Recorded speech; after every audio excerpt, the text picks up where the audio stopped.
Yamamoto no-hitter, one out to spare, and they end up losing the damn game. Does that bite a little bit more, or do you forget about it by the next day? あまりにももったいなかった山本由伸選手の9回2アウトまでノーヒットノーランだった試合。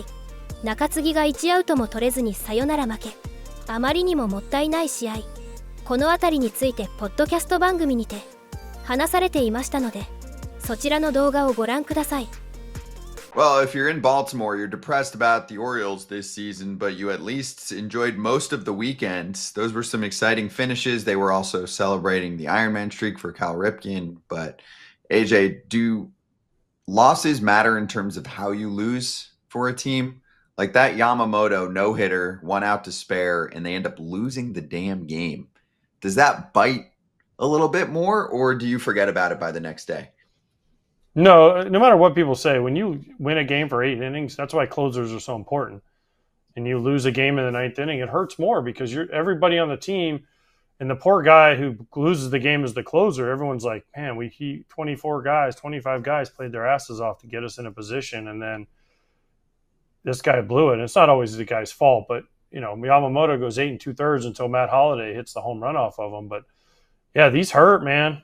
These hurt. When the closer blows a game, I'm sorry, it does hurt a little bit more than just a regular loss.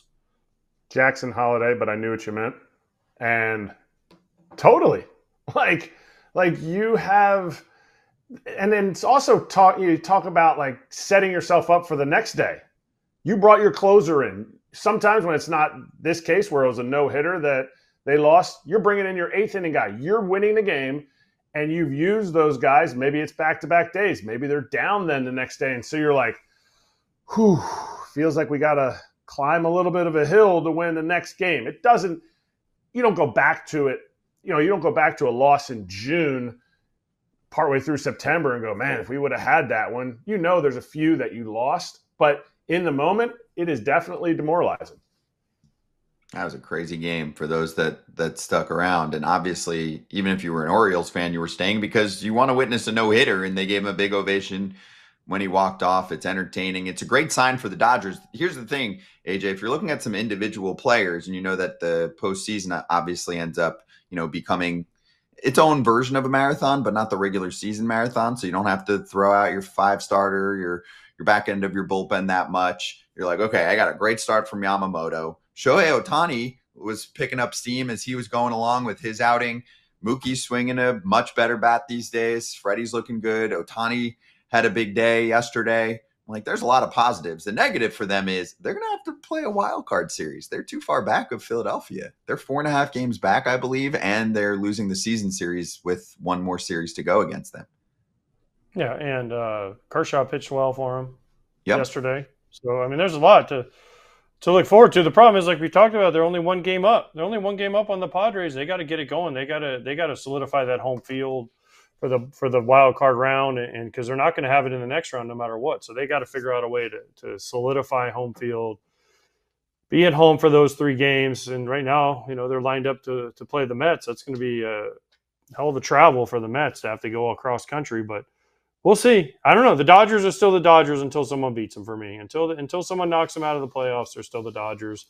They're still the world champions, and they're still defending, and they still have the talent that a better team, 1 through 26, 1 through 40, than any other organization. I don't have the exact stats, but as Ohtani's innings go deeper, as he throws more in his starts, it'll be interesting to see how they use him in the playoffs as a pitcher, because I get it. He has to start.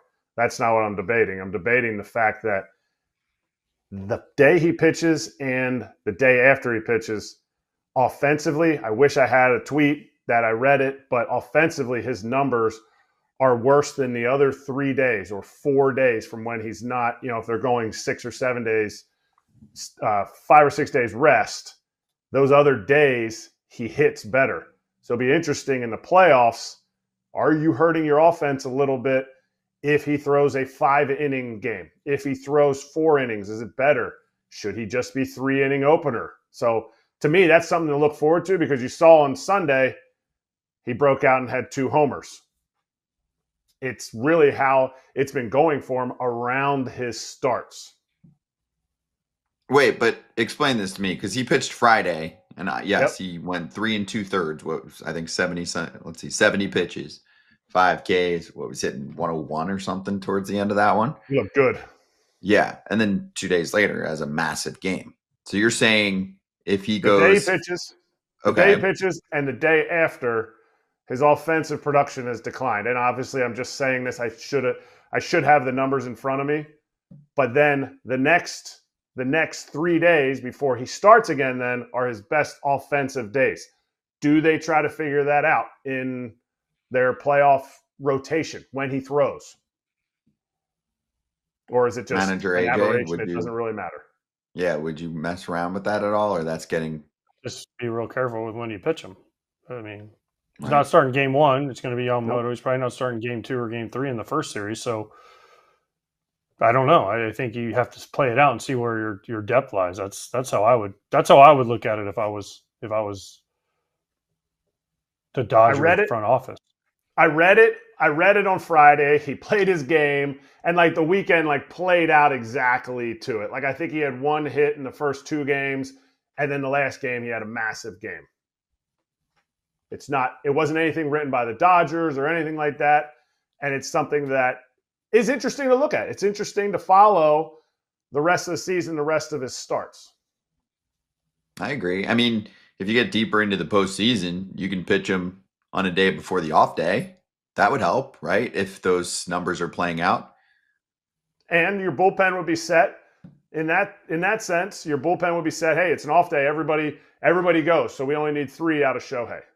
Mm-hmm. But right now, the Dodgers bullpen needs to get it together. And I think some guys are getting healthy, but they got to get it together this last 3 weeks of the season.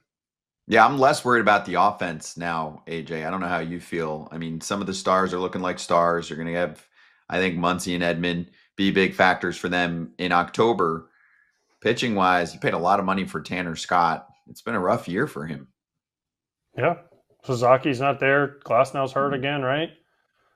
The pitching is what worries you about the Dodgers. You can say that about the Padres. You can say their pitching worries you. You can say that about a lot of these teams. The Cubs, do you trust the Cubs pitching? I mean, there's a lot of teams that you can look at and say, do you trust them? The Mets pitching, do you trust them other than the rookies? So I think this is a question for not just the Dodgers, but for the whole league. Yeah, Kratz, Friday, Glasnow was scratched, right? Was it Friday? With the back tightness. Oh, okay. I thought it was just Ohtani had he had a cold symptoms or he had something, and I thought he just got pushed. I didn't know he got scratched. Ugh, not what you want to see. No, not what you want to see.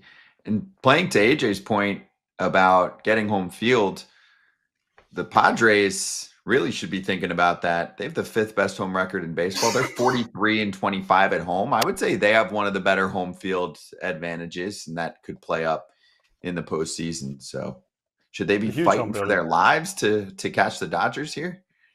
It's a huge home field advantage for them. Yeah, I'm with you. So especially compared to playing them, especially they just got swept in Dodger Stadium, like after they were hot and the Dodgers were not hot at that time, and they came in and really kind of handled them, handled the Padres really well. So it's a huge advantage. I would agree. I think it's a huge advantage. 今日からマンシー選手が戻ってきていますし、明日にはエドマン選手が戻ってくると言われていますので、打撃陣は大丈夫だとは思いますが、以前中継ぎ陣は心配ですね。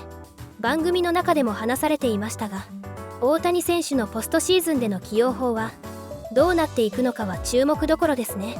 本日もご視聴ありがとうございました。チャンネル登録、高評価よろしくお願いいたします。